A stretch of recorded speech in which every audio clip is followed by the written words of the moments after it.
Morning, everybody. Whether you're listening to us on the way to work or at home, I hope you have a great day. I don't have a joke for us this morning. I have something different. I have seen that there is a debate going on Facebook, and I want to get everybody's input on this. So, if you have an appointment at midday, and then with midday being noon, 12 o'clock, and your appointment is pushed forward 2 hours, what time would it be? Oh, my Sister Kayla. I think when we talked about this a little earlier, the question was if it's moved up. So what does up mean? Mm-hmm. Does up mean further in the day or closer in the day? I do think we could do a whole podcast on this subject. Yeah. No, we can't. That is learning how to speak the same language. Yeah, that's true. We could do that. So I think if you're going to move something up, in other words, let's take it away from 12 o'clock. If I have a meeting with you, Kayla, tomorrow, Thursday, at 12 o'clock in the afternoon, and I text you, or say next Thursday, okay, so next Thursday at 12 o'clock, and I text you tomorrow and say, hey, something's come up, I need to move the meeting up. Would you think that means Wednesday, or would that mean Friday? Wednesday, obviously. Wednesday. So applying that same principle to your little cheesy Facebook riddle means that if you have to move the meeting up 2 hours, then the meeting comes to 10 a.m., not 2 p.m.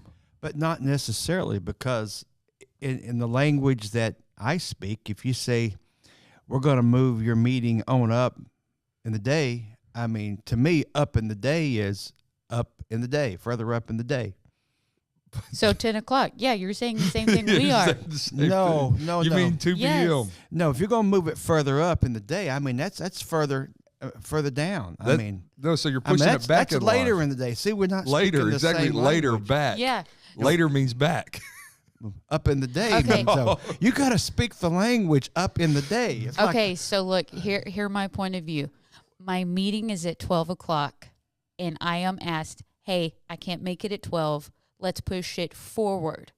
So we're going to meet at 10 by 2 hours. We're going to push it forward 2 hours. So we're going to meet at 10.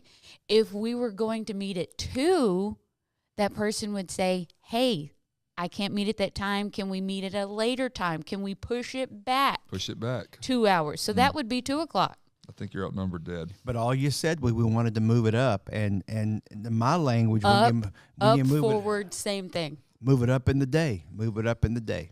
You know, we are here on Hope for the Soul to really just help you tackle the important issues in life. Thank you for joining us today. And while we're here, if you don't mind, like and subscribe. Tell somebody about us. It means a lot that you take time for us. And maybe you might even help me with an issue that I have personally here. And today, this morning, I had a great failure because my wife was here in the building, and I offered her a kind, respectful invitation to sit here on Hope for the Soul. She declined. I begged her. I humiliated myself for her to join us here on Hope for the Soul. And if you perchance are connected to my wife, Tracy Smith, on social media, or you have her phone number or her email address, you would do us a great favor by just telling her that she would be an incredible addition to appear here on Hope for the Soul in time. As a matter of fact, just as Kayla on the Kayla Cam brings us our weekly Kayla Cam. joke. Yes, that's awesome. Oh, my goodness. I've been saying Kayla Cam for a month. I just heard that for the first time. That's great. All right, so here's something good. Okay, Dad said social media, text message, email. Let's up the ante. Somebody needs to mail her a card. Mail it here to the church, 1612 Oddfellow Street, Conroe, Texas, 77301, and tell her that she needs to get on to the podcast. Come on, we got to attack it from all angles. That's so good. And everybody on up in here said amen. Amen. It's an exciting time. Things are Things are moving along here at Hope for the Soul. I think this is episode 17 of season 3. We're going to do this 2 or 3 more weeks. We won't be here during the month of June, but during the month of June, we have plans to gather much content. So look for us to show back up in July, and it will be an exciting new season. What's going on in your mind today, Trent, as we reflect? Hang on. You said you were going to do something at the beginning of the episode, and you didn't, because Kayla said she forgot to do it all, or she didn't know what to say, and you said you'll take care of it. Oh, I already told everybody to like, subscribe, and recommend us. You were just not listening. Oh, I guess there you go. I just wouldn't. Just like you missed the Kayla cam, and just like you missed your cue. I can't do this whole job by myself. Just like I missed all kinds of gold in your sermons. Oh, absolutely. That's great. We like to call them nuggets. Nuggets, there you go. All right, so let's get down to business. So I've been thinking, first off, kind of, I don't know if you're listening or watching today, if you're like me, but take some time throughout the year at strategic moments and kind of reflect, maybe refocus, repurpose. Maybe like, so for instance, this time of the year, I'm looking back to the goals I set December and January, and where am I at? What do I need to accomplish? Have I been successful? And then I kind of repurpose, for me especially, because June is super busy for us. We're out of town most of the month of June. Really starting this week, we're on the road some every week until I think we have 2 weeks in July that we're not on the road, but really the majority of the summer, at least 1 or 2 days a week, we're out of town. And so that really kind of sets our normal routine off. And so I try to get everything done that I need to get done. And so this week, or I've set goals that things that I want to accomplish here in the office. And I've really, last couple of weeks, I've spent more time in my office instead of in your office where we are most of the time.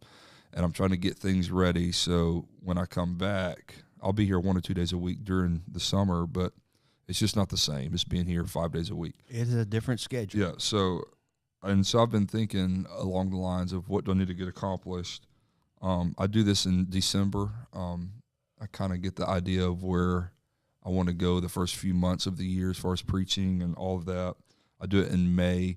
Really, I do it a lot. I started doing this in July, preparing for 21 days of prayer and fasting. And I wanted to have my mind there before we lead our church people through it. So I don't know if I have a set 21 days of prayer and fasting before the church, but I'm already getting in that frame of mind weeks before we take the church there. And then I'll plan for the end of the year. You know, we've got big events throughout the end of the year and fall, getting ready for the natural surge of church attendance. August in the church world is like January in the church world. Everybody comes back to church, you know. Everybody's trying to make new commitments, and so we try to capitalize on that and ride that momentum. So thinking in terms of all that, I was thinking about Philippians chapter 3, where it says, "Brethren, I do not count myself to have apprehended, but one thing I do, forgetting those things that are behind me and reaching forward to those things that are ahead of me." And that's a really easy scripture for us to talk about today, but I want to talk about it maybe from this one perspective. Paul said, this one thing I do, the power of just doing one thing. So let me ask you today, watching or listening, what one thing could you do? What one thing could you change?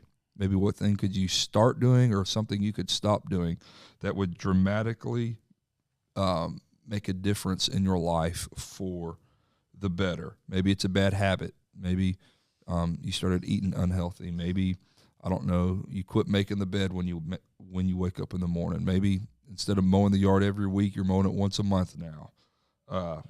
What about relationships? Are you a bad influence with the people you have relationships with, or have you begun hanging out with people who are bad influences on you?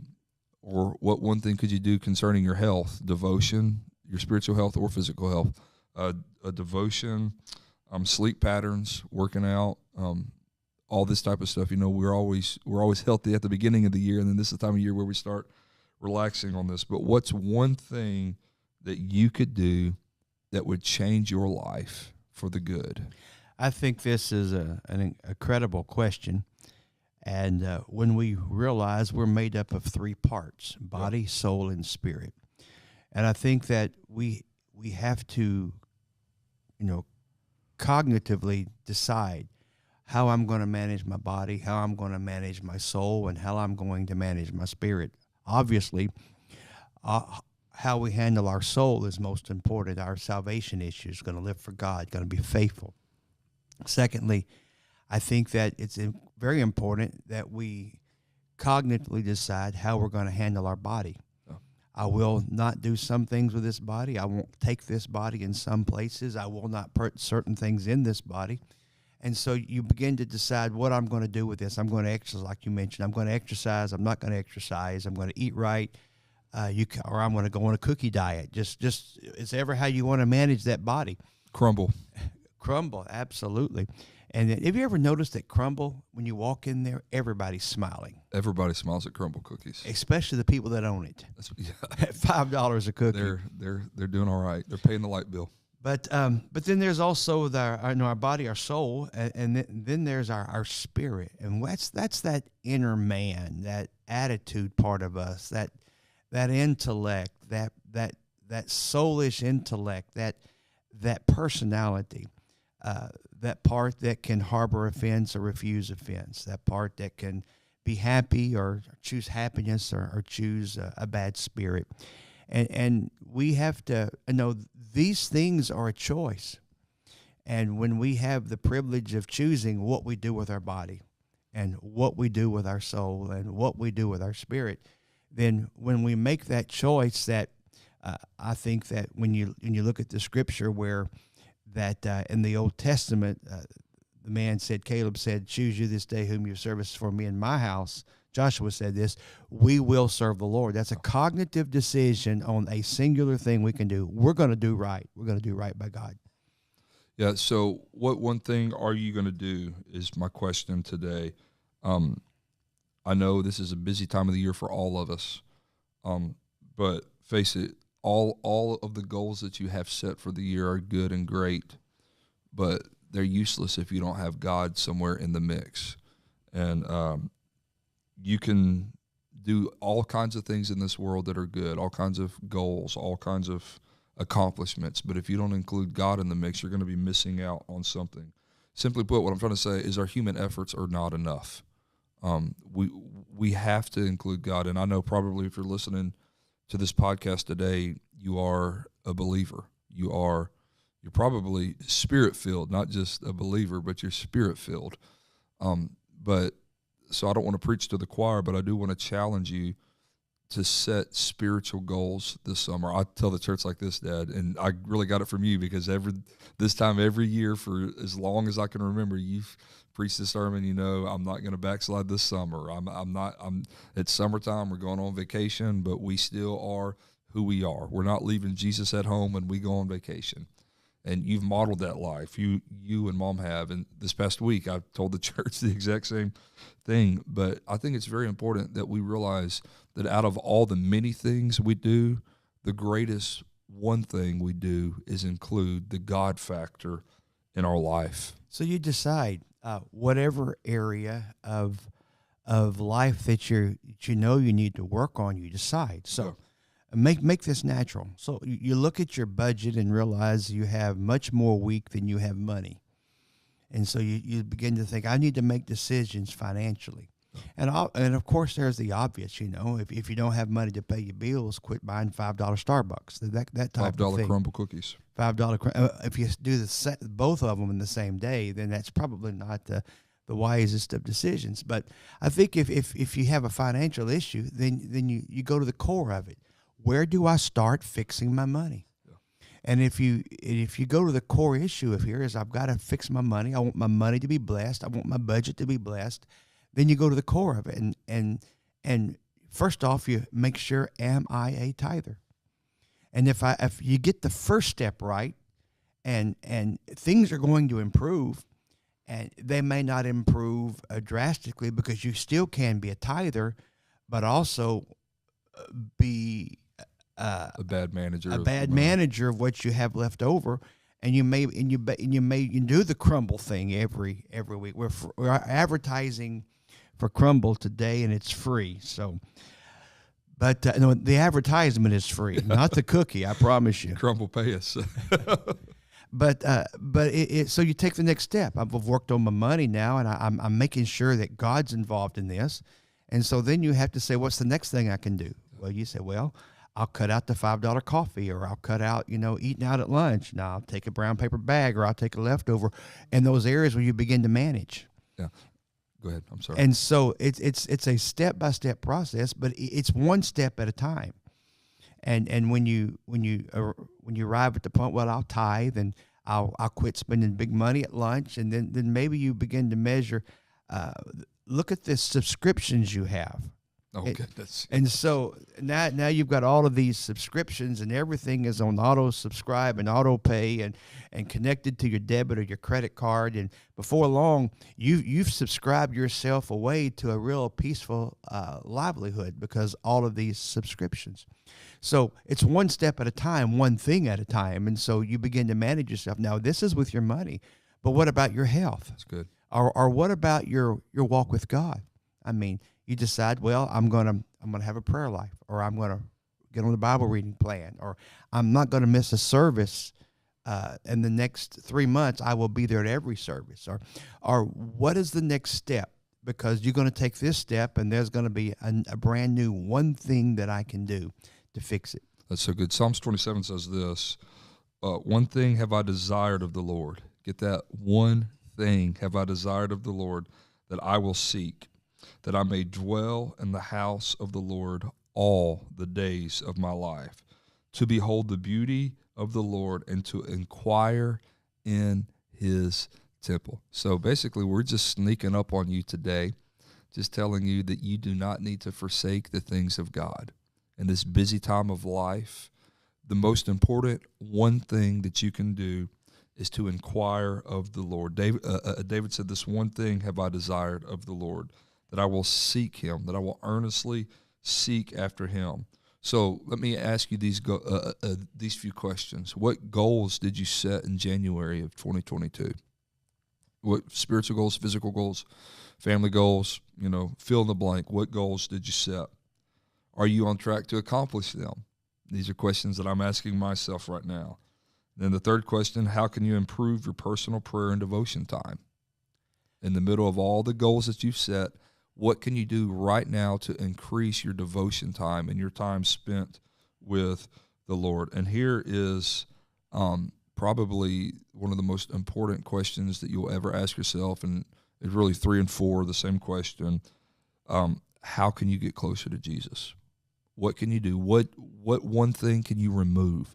One distraction? What one relationship do you need to cut back on? Not end, but what one person do you need to quit texting as much?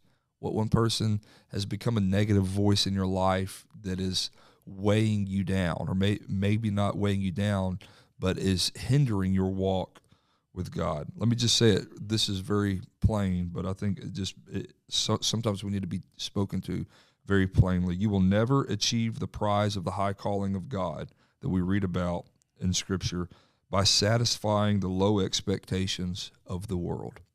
You can have friends that are good people, but do not have high expectations in their life. You can go to places that are fun, but don't point you in the right direction of God. And mathematically, there was this term called the lowest common denominator. Mm-hmm. If you ever dealt with fractions, or you struggle with fractions, that LCD aspect of the lowest common denominator, that became a mathematical thing. But I've also watched people apply in their life the lowest common denominator in their friendships and their relationships. True. Whatever happened to, instead of seeking the lowest common denominator, we find the highest common denominator? Instead of just taking the path of least resistance, choosing a more difficult path. Instead of making one difference in your life, instead of the easy thing you can accomplish, what about the huge thing that you've not been able to accomplish, and you go for it? This morning I was going through a file, and I was scrolling through, and I found a thing that I did about a year and a half ago, and I had written a little list of dreams that I wanted to accomplish. And when you're where I'm at in life, your span of time to dream is short. And so you want to get a lot of stuff in. So I had written on that list 8 things I wanted to accomplish in the next year. And I've not even looked at it again. I think it was some moment of inspiration. I said, these are the things I want to do. And then I scrolled back through it this morning, and I said, man, I need to check this off and check this off and check this off. And I put half a check on this one. And there's like 5 of the 8 things that I had hoped to do in 3 or 4 years had been accomplished in the first year. And that's simply when you set your mind that I'm going to do small, incremental changes, you'll wake up one day and realize that, hey, you have accomplished the big things. Yeah.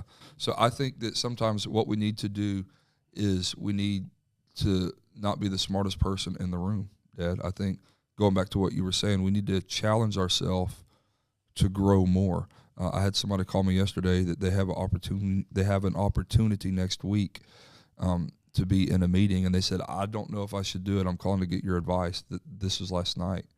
And I said, you don't have an option. You need to be there. You might be uncomfortable. You might not have the same skill set. You might not, this is a person in ministry that's being asked to be in a meeting with a business guy. I said, you need to go and you need to be with this guy.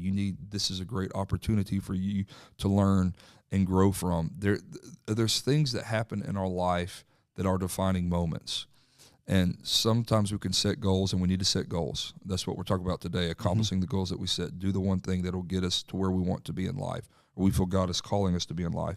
But then there's sometimes that God just opens the door of opportunity that we step through. And I think it's important for us to remember that as Spirit-filled people, Spirit-led people, we must be methodical. We've been in revival the past few weeks, and our services have not been how they normally are, and that's good.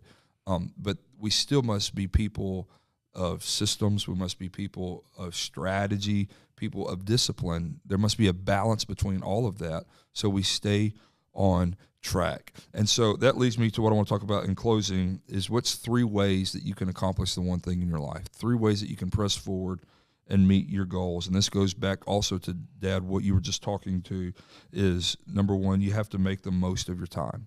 You're talking about the things that you accomplished. You've accomplished 5 of the 8 things that you wanted to accomplish on that list.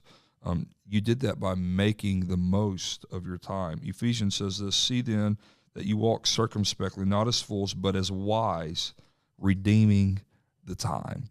Obviously that's a spiritual, that's talking about our spiritual lives, but we can apply that same principle to our goals and dreams that we want to accomplish in our life. When you think about redeeming time, we have all of these things in our lives today, technology, etc., that is supposed to, in theory, give time back, but in reality, they take away much more time than they give back. Yeah. I mean, we thought that we needed a mobile phone so we wouldn't have to stop at a payphone or stop and go find a phone, and that would save us time. Well, we would save a lot of time today by not having a mobile phone and going and finding a landline somewhere, making a call and getting the thing finished and moving on. But no, what do? We spend all this time holding this device, knowing that we may or may not have to make a call, but we're sitting there in anticipation that somebody might call or somebody might text, or did somebody call or did somebody email. So we spend a lot of time wasting trying to save a bit of time. And so many times we're closer to our goal than we realize we are. Absolutely. We're one step away, and then we'll just give up on a dream because we got distracted and we beat ourselves up. When in reality, no, just get back to work. You're closer than you think you are. That leads you straight to number 2, get rid of all the distractions in your life. Remove the distractions. Hebrews says this, therefore we also, since we are surrounded by such a great cloud of witnesses, let us lay aside every weight and every sin that does so easily ensnare us, and let us run with endurance. So in this episode, we're trying to blend the spiritual with the natural. Yeah. And so in our walk with God, we have to lay aside every weight. We have to lay aside every sin. We have to lay aside the distractions that would keep us from moving closer to Jesus. And if you're in business or you're a mom today and you're getting ready for youth camps or you're getting ready for vacation with your kids and you don't know how it's all going to get done because it's also the end of the school year, it'll get done because you just get rid of the distractions. Focus on what you need to focus to. It's very powerful. We like to be people of balance, right? I mean, like we want to have healthy families. We want to have healthy relationships with people at church. We want to have healthy relationship with God. We want to have healthy social lives, all of this stuff. But there's times, Dad, in your life and my life that there's no way that you can give equal attention to everything. Absolutely not. Sometimes balance is not a luxury that we have, especially right now where we're at in life. And so what I'm learning is that sometimes you have to just throw away balance, and whatever the task is before you, lay aside all the other distractions, good things, bad things, whatever. Focus on what you have to get done this week. We were working on stuff this morning in the office. You were there and heard us having some phone calls about stuff that really, in the grand scheme of things, it's not super important right now for us to do. But if we did neglect that phone call and those questions that we had to ask, and trying to assimilate all these details and put them together, if we put that off, when the moment came, we would look unprepared. We would look like we missed something. So we had to lay aside temporary distractions, good things, to focus on something else. So seasons of life, different seasons place on you different expectations. That's right. And for instance, right now you're in a season of life where you've got all these little people running around that you have to feed and bathe and bed and get up and move on daily. But there will come a season where you arrive at the place where I'm at, where you just kind of sit over there in your little place and you just wish one of those little people would come by and take up your time. and it's a matter of the perspective of where you're at in that season of life. And so where you are now with kids, there are things that you can't do. You're prohibited by time, you're prohibited maybe by budget, you're prohibited by all these things because you have other priorities.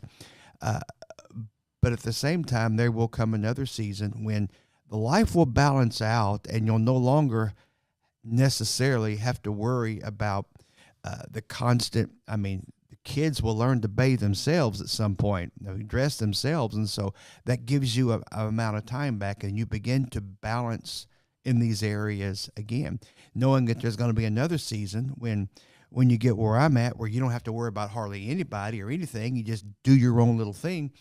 And so it's very easy where I'm at, instead of being torn in a lot of different ways because of little people. Now it's very easy to become self-centered. And there again, you have to balance out where you are in the season of time of your life. Yep. So 3 steps to pressing forward to accomplishing the one thing. Number 1, make the most of your time. Number 2, get rid of distractions. Number 3, most important, save the best for last. Prioritize the presence of God. Absolutely. Insert sermon here. I've got just 3 points here, and then I'll give it to you, Dad. Number 1, pray. Pray, and then pray some more.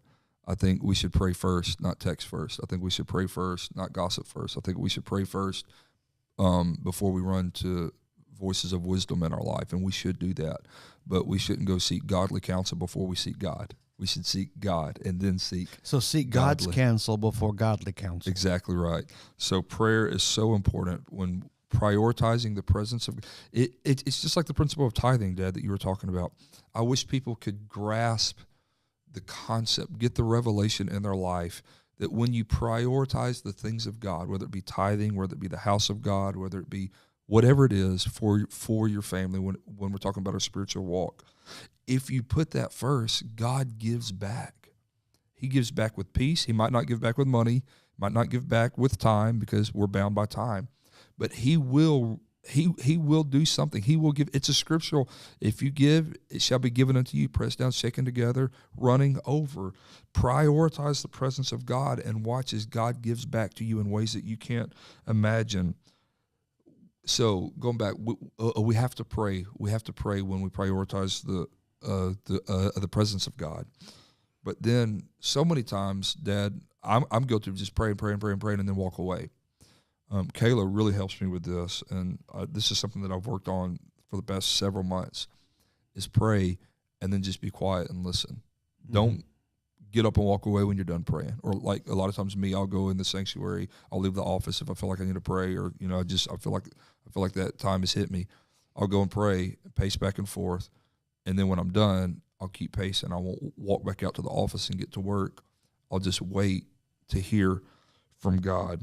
I think it's interesting to note that the Hasidic Jews, when they pray, they stand, they walk, and they rock. Wow. Seldom do you find them on their knees, but this is a motion which actually is almost an attitude of focus and prayer. Now, I know there's also much value in stopping, kneeling, humbling yourself, putting your face in the floor before God. There's just as strong a case.